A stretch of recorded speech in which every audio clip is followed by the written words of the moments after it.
Bueno, muy buenas noches. Vamos eh, acercándonos a iniciar esta catequesis eh, que nace por varias cosas que están pasando en la Iglesia Universal. Ustedes han escuchado en noticias unas monjitas clarisas que, que se van contra el Papa, que caen en cisma y que dicen haber encontrado la verdad. También hay una coyuntura donde se habla del Papa progresista, el Papa que está dañando la Iglesia, y entonces crece el sedevacantismo, e incluso en muchos fieles que van a misa. Y luego hace poco una, una señora me decía que yo era un padre progre, un padre progresista. Y eso han venido dando muchas vueltas en mi cabeza, tantas cosas que me llevan a mí a hacer esta catequesis. Pero fuera de eso, hoy en Colombia, en un país muy polarizado, yo veo con preocupación el discurso de muchos hermanos sacerdotes, diálogos de mesa, diálogos de corrillo, hablando mal del gobierno colombiano, mostrando a la iglesia como asimilándola, equiparándola a unas posturas políticas. Y eso me preocupa muchísimo. Ustedes que han seguido estas catequesis en muchas ocasiones saben que no soy de partidos políticos. Los que me conocen bien saben que no soy progresista. Soy un sacerdote muy conservador en la doctrina, muy conservador en la liturgia, de una mente abierta en la vida pastoral y con un sentido social muy grande. Entonces vamos a empezar diciendo que tenemos que aclararnos y pararnos en el Evangelio realmente, situarnos allí, porque a mí realmente me duele que hoy la iglesia se vea como de derecha, de derecha. Entonces todo lo de derecha va con la iglesia y todo lo de izquierda es satánico, es comunista. No, mis hermanos, esto es la tontería más grande, con todo el respeto de mis hermanos consagrados que pueden pensar así. Yo personalmente aplaudo de las políticas de derecha en Colombia la defensa a la vida, el ir en contra del aborto, la preservación del matrimonio. Eso lo aplaudo, pero no me hace de derecha. ¿Por qué lo aplaudo? Porque son visiones cristianas. De la izquierda el sentido social me gusta, lo aplaudo. El sentido de preocuparse por los pobres, por las reformas que se están adelantando, a mí me gustan, pero tampoco soy de izquierda. Entonces la pregunta es, ¿el padre Aldemar qué es? El padre Aldemar es cristiano y yo insisto que todo lo que vaya de acuerdo, acorde con el Evangelio, yo lo apruebo. Estoy en contra de, de políticas de izquierda que van hacia el ateísmo, que van hacia el marxismo. Estoy en total desacuerdo. La ideología de género, desacuerdo. Pero también estoy en contra del capitalismo salvaje que promueve la derecha, de los abusos de poder que han tenido. Entonces, yo no me puedo acomodar en un lado o en otro. Yo soy católico, soy de la iglesia y me rige el Evangelio. Eso es lo primero, y yo quisiera que mis hermanos que me escuchan, los que aman la iglesia, los que aman el Evangelio, hombre, por Dios, no nos enraicemos en que la iglesia es conservadora, que la iglesia es de derecha. La historia nos va a cobrar muy caro que politicemos la iglesia. La iglesia no es de derecha, no es de izquierda, no es de centro. La iglesia es la iglesia, promotora de la verdad objetiva que nos ha traído Cristo en el Evangelio y que nos lleva con libertad a apoyar cualquier política que vaya acorde con el Evangelio, venga de derecha, venga de izquierda, venga de centro, pero que también nos tiene que dar libertad para criticar y profetizar en contra, es decir, denunciando las políticas que vayan contrarias a la vida, contrarias al Evangelio, contrarias a la igualdad, a la dignidad de las personas, ya vengan de izquierda o de derecha o de centro. Es que para ser libres nos libertó Cristo. Entonces, yo quisiera que ustedes, mis hermanos, tengan esa visión y vayamos permeando al mundo, permeando la iglesia, los grupos apostólicos, que dejemos esta tendencia tonta de estar hablando mal de estos, mal de aquellos, incluso mal del gobierno. Es el gobierno colombiano, y si le va bien a ese gobierno, nos va bien a todos. No podemos estar repitiendo como loros ignorantes lo que todo mundo dice. Hay que leer, hay que estudiar, hay que comparar con el Evangelio para que las cosas las podamos comprender. Eso es el primer punto de esta catequesis. Yo acepto los comentarios, las críticas, acepto que ustedes me digan, padre, está equivocado, pero por favor, la crítica que vaya de forma evangélica. Padre, es que el Evangelio dice esto y por tanto no estoy de acuerdo con usted porque usted dijo esto, evangélicamente. Ahora, como me han dicho que soy un cura progre, entré a un artículo de Catolinet en internet y busqué qué es la religión progresista, qué es un progresista en religión. Y encontré un artículo que dice lo siguiente: aquellos que se llaman progresistas tienen una fe ciega en el progreso, pero no es un progreso verdadero, sino que ellos consideran progreso la paulatina liberación de la sociedad. Continúa el texto. Su eje para interpretar la historia es materialista. Si los avances tecnológicos y científicos nos hacen mucho bien, entonces todo lo demás está bien, pero además consideran a la destrucción del espíritu como un avance, bajo la falsa premisa de que la humanidad ostenta un progreso imparable y que las luchas sociales validan esta evolución de los acontecimientos. Entonces, fíjense ustedes que en estos dos párrafos que acabo de leer sobre una religión progresista, yo me niego a ser progresista, a ser progre. Tal vez me digan, padre, es que usted es progre, porque como un elogio a ese sentido, espíritu un poco rebelde, a ese espíritu social que me ha caracterizado.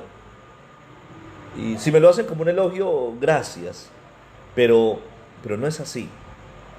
Este Papa que tenemos, que yo lo considero una bendición de Dios, es el Papa Francisco. Tiene un sentido social que ha querido llamarnos y que nos ha llamado a redescubrir la iglesia a la luz del Evangelio, a la luz de Hechos de los Apóstoles.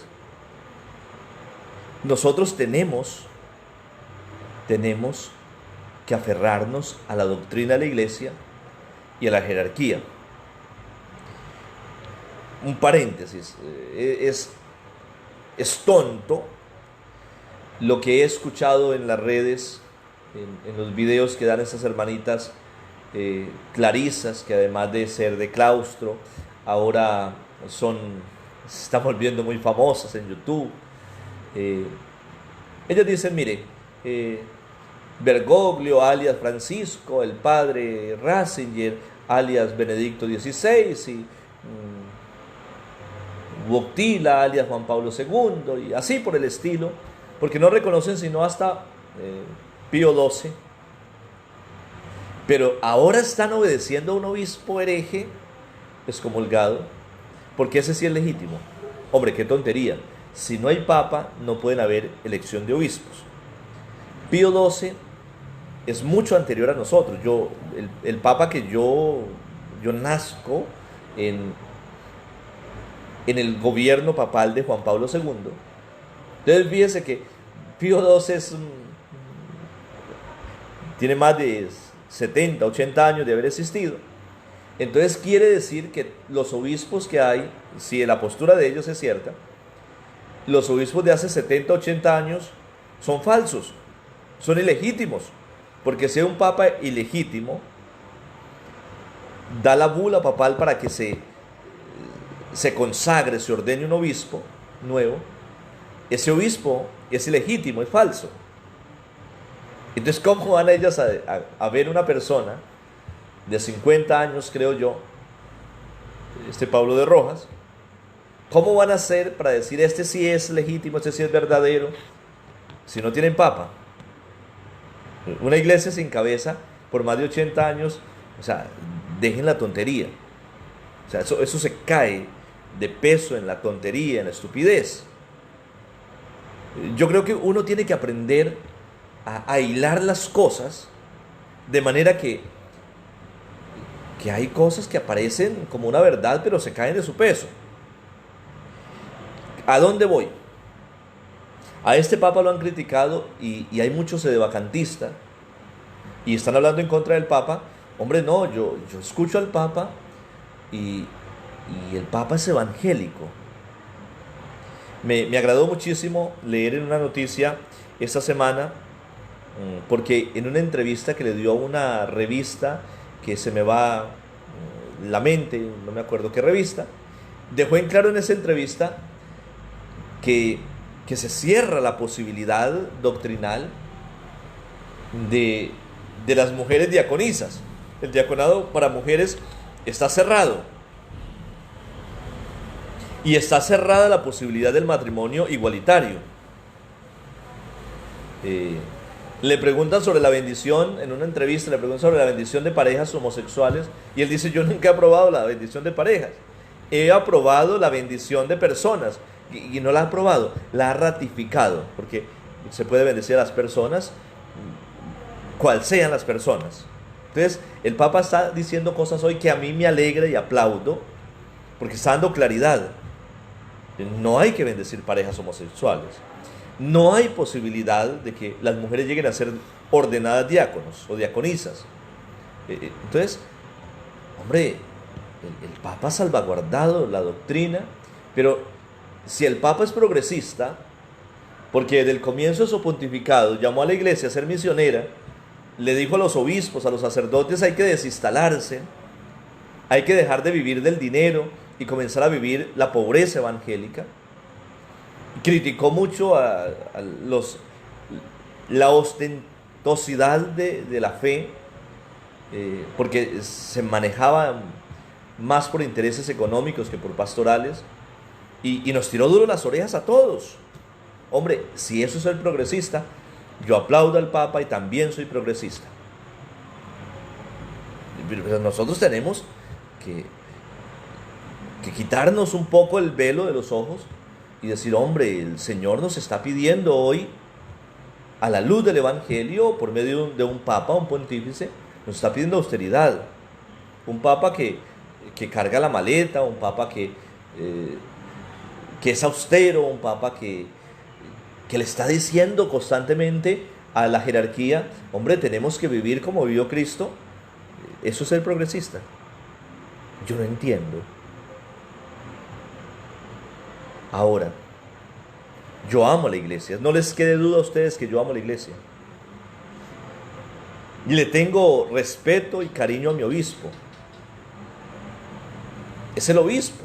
Es el que Dios puso allí. Y es una persona con defectos. Pero yo le tengo aprecio. De alguna manera lo conocí sacerdote. Fue párroco en mi pueblo. Fue rector mío como sacerdote. Ahora es mi obispo. El tipo es bueno, tiene dificultades, tiene errores como cualquier hombre. Yo lo respeto, es mi obispo. Entonces no les quede duda de que yo quiero mi clero, con el respeto de todos los cleros del mundo. Cuando tuve la posibilidad de salir del país y estudiar, días antes, meses antes, yo había pensado en buscar otro horizonte, irme para otra diócesis. Y cuando salí yo dije: pero hombre, ¿qué voy a hacer? si este clero tiene problemas. Yo dije, mi clero es el mejor, con todo respeto. El clero de Ibagué es un clero bellísimo. Aquí hay fraternidad, aquí los sacerdotes nos hablamos todos con todos. No somos perfectos. Esa es la iglesia, yo la quiero. La iglesia con arrugas, la iglesia con defectos, yo la quiero. Yo amo la iglesia. Mire, lo que yo soy es por la iglesia. Entonces alguien puede decir, padre, pero no es por la iglesia, sus padres lo enseñaron. ¿Y mis padres qué eran? Iglesia. Yo nací en una iglesia, en una familia católica. Esa es la iglesia. Es que a veces, mire, que nosotros como separamos la iglesia de la jerarquía y pensamos que la iglesia son los curas, a veces decimos, a mí la iglesia me tiene abandonado. No, yo he estado enfermo y tal vez mi obispo nunca me ha llamado. Pero había gente de la iglesia que me ayudaba. Había gente de la iglesia que me hacía de comer, que me llevaba las agüitas a la cama, a la pieza, para que estuviera bien. Yo no puedo decir que la iglesia me abandonó. ¿Acaso los laicos no son iglesia? Yo todo lo que soy es por la iglesia. Yo salí del país, estudié, me formé gracias a la iglesia. Todo lo que yo soy es gracias a Dios y a la iglesia. Yo amo la iglesia. Ahora, ¿por qué dicen que soy progresista? Porque cuestiono los negocios, cuestiono el comercio en la vida de la iglesia. Me duele cuando un sacerdote comercializa con la Eucaristía. Me duele cuando en las mal llamadas misas de sanación hacen negocio y se enriquecen y explotan a la gente. Eso me duele, pero esa es mi iglesia. Yo oro para que haya conversión. Me duele cuando hay injusticias. Yo hablo de un cambio social que tiene que ser consecuencia de la aceptación del Evangelio. ¿Eso es ser progresista? No. Es que el Evangelio dice que es imposible decir que amo a Dios si no amo a los hermanos. Ese es el Evangelio. Y entonces, si eso es ser progresista, todos ustedes, mis hermanos, yo quiero llamarlos en el nombre del Señor, seamos progresistas. Pero ese no es el término. Hay que ser cristianos. A mí me cuesta mucho y yo lucho y tengo unas guerras internas, mis hermanos, internas conmigo mismo, al interior de la iglesia, con la sociedad, porque a veces siento que la predicación se queda en predicación.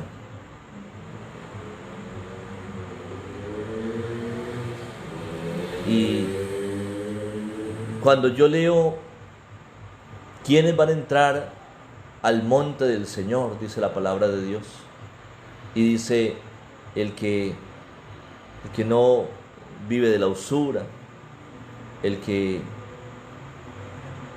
no se aprovecha del pobre.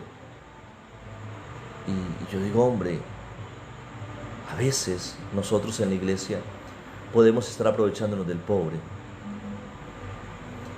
Y dice el Señor que el jornal del pobre clama hacia Él. Y si yo, sacerdote, no le pago bien a mis empleados o no les pago a tiempo, estoy incumpliendo la palabra de Dios. Y yo llamo a la justicia. Bueno, yo no, es Cristo que llama a la justicia. Dios llama a la justicia. Pero si la doctrina, si la predicación es solamente predicación bonita que se aplaude, estamos perdiendo el tiempo. Entonces yo lo que insisto mucho, y ustedes me han escuchado, y cuando yo hablo de rebeldías, no es una rebeldía en contra de la autoridad, no es una rebeldía en contra del Papa. De hecho, algunos se reían y han dicho, ¿por qué Aldemar estudió eso? Yo estudié dogma, y el dogma es lo más conservador, es la doctrina pura de la iglesia. Y yo estudié dogma porque yo amo mi iglesia y porque la doctrina tiene que permanecer intacta. y porque lo que Dios nos enseñó tiene que permanecer así. Y creo yo que el Evangelio no debe acomodarse a las situaciones particulares, no debe acomodarse al ambiente social, no. Es el ambiente, es la persona, es la sociedad la que tiene que adecuarse al Evangelio. La teología de la liberación, que a mí me fascina, y voy a explicar esto. Toda teología es liberadora, si es teología de verdad, porque el Evangelio es liberador. ¿A qué vino Cristo? A liberarnos de la esclavitud del pecado. Toda teología es liberadora. ¿Por qué la teología de la liberación se pervirtió? Escuché alguna vez que decían que los curas de la teología de la liberación eran los que mejor vivían. A ver, la teología de la liberación se pervirtió cuando dejó de ser teología y se convirtió en ideología, donde se leía el Evangelio a la luz de la realidad. Y resulta que es todo lo contrario. La Biblia, el Evangelio, tiene que iluminar la realidad. Por tanto, yo leo la realidad a la luz del Evangelio, porque Él la supera. Y es que nosotros tenemos que creer en la palabra de Dios. Mire, ser evangélico, allí Angélica me escribe que nosotros también somos evangélicos, clarísimo, pero no somos evangélicos de nombre. Si nosotros leemos el Evangelio y el Evangelio ilumina nuestra vida, Él ilumina los procesos, las decisiones, los razonamientos que hacemos, qué bien. Y yo insisto, nadie podrá contradebatirnos si lo hacemos a la luz del Evangelio. Yo sueño, mis hermanos, con que un día la gente no nos vea a los curas como ambiciosos al dinero. Y dice el artículo de Catolinet que el progre es materialista. Y los que conocen al padre José Aldemar de cerca saben que entonces no es progre, porque no es el dinero lo principal, porque es la salvación de la gente. El dinero viene por añadidura. A mí me han dicho en la parroquia, es hora de hacer actividades, es hora de pedir, padre, es hora de... Yo no, todavía no es hora. Todavía no es hora porque yo acabo de llegar a una población que no me conoce. Y si la gente no me conoce, no va a haber confianza. Yo necesito que la gente me conozca para que confíe en lo que hacemos. Y que conozca este pensamiento loco, revolucionario, o como dicen, progre, y se den cuenta que esto vale la pena. Quería hacer esta catequesis porque a mí me duele cuando hablan mal del Papa. Ese hombre sufre y ese hombre es puesto allí por Dios. Yo creo en esto, y a mí mi fe me dice que es así. A mí me duele que la gente se la dé de piadosa, que rece, que vaya a misa y que hable mal de los sacerdotes, que hable mal del Papa. Me duele. El Señor dice que los lobos se visten de ovejas, y yo, un poco sarcásticamente, pero de verdad digo que el diablo va a misa, y a veces esos más cercanos son los puñales más grandes en la vida de la iglesia, pero también son los antitestimonios que van destruyendo la unidad de la iglesia. Yo les he compartido que mi papá, con segundo de primaria, 2 años de estudio, para los que no entienden el lenguaje de eso de primaria, están fuera del país, no comprenden ese lenguaje colombiano. 2 años de estudio, a duras penas leyó y escribía. Él me decía: mi hijo, esta es la iglesia de Dios, me decía él. La teología del pueblo, esta es la iglesia de Dios. Y un día, esa iglesia, decía mi papá, no sé por qué lo leyó así, esa iglesia, que es la iglesia de Dios, va a estar en unas crisis terribles y va a estar como al grosor de un hilo, me decía él. Y continuaba en esas charlas que tenía profundas, porque era un tipo inteligente. Me decía: mi hijo, pero no hay que tener miedo, porque la iglesia de Dios, por más que esté en crisis, ese hilo nunca se va a romper. Y luego leí el Evangelio de ayer. Decía: yo estoy con ustedes hasta el fin de los tiempos. Y esa es la certeza de que Dios nos acompaña. Y cuando nuestra lucha es por la justicia, esa justicia que brota del Evangelio, no tengamos miedo, que Dios está con nosotros. La cosa es que si no perseguimos nada más que la salvación, no hay problema, podemos debatir, podemos decir la verdad, podemos incluso contradebatir en la misma iglesia a los que piensan distinto y han querido torcer el Evangelio. Lo podemos hacer si somos libres. Y uno es libre cuando solamente persigue 3 cosas. Yo le he insistido mucho en una predicación, tal vez el sábado.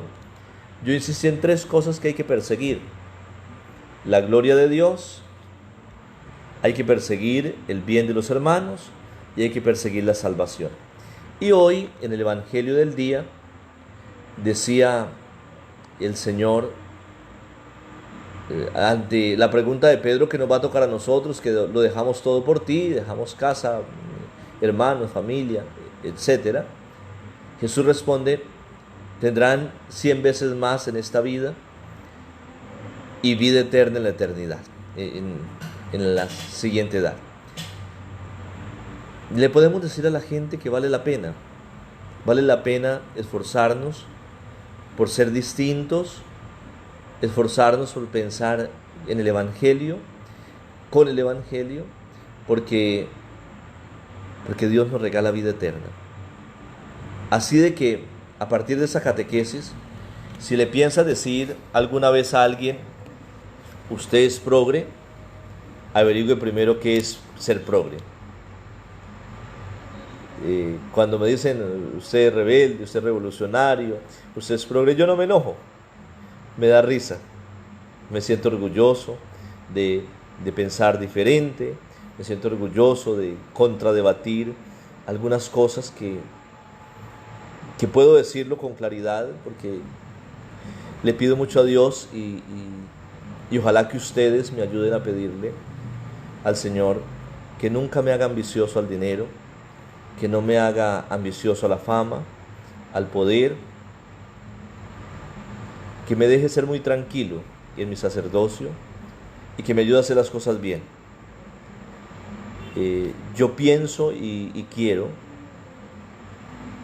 y creo que hoy es necesario, es posible y es urgente cambiar la imagen de la iglesia. Y cambiar la imagen de la iglesia siendo distintos. Yo los animo a ustedes, mis hermanos laicos, religiosos, religiosas, sacerdotes que ven esta catequesis, los animo a ser distintos. No vale la pena ser del montón. Si ves errores en la iglesia, corrígelos en tu vida. Que cuando alguien diga: mire, es que los que van a misa son chismosos, los que van a misa son tomatragos, son mujeriegos, son adúlteros, puedan decir: ah, pero conozco a uno que es diferente. Cuando a mí me dicen los curas son metalizados, los curas son... digo, bueno, yo trato de ser diferente. Yo trato de ser diferente. Todos podemos ayudar a este cambio, pero hay que soñarlo y hay que vivirlo, hay que tomárnoslo en serio. No sueñen ni aspiren a coordinar grupos. No aspiren a ser los que hacen parte del consejo pastoral o económico o coordinan una comunidad cine. No aspiren a nada de eso. Aspiren a servirle a Dios donde Dios los ponga. Si Dios los llama a ser coordinadores, a ser parte de un consejo, Dios los llama. Pero es Dios el que los llama, es Dios el que elige. Yo veía a mi obispo hace un tiempo, preocupado por unas situaciones que estaba viviendo, aterrado y sin saber qué hacer. Nos pedía que oráramos por él. Y yo decía a alguno de los sacerdotes, ¿cómo puede un sacerdote querer ser obispo? ¿Cómo aspiran y cómo anhelan colocarse en una mitra si esto es berraco, esto es duro? Esto no es para tener fama. Y lo pienso así.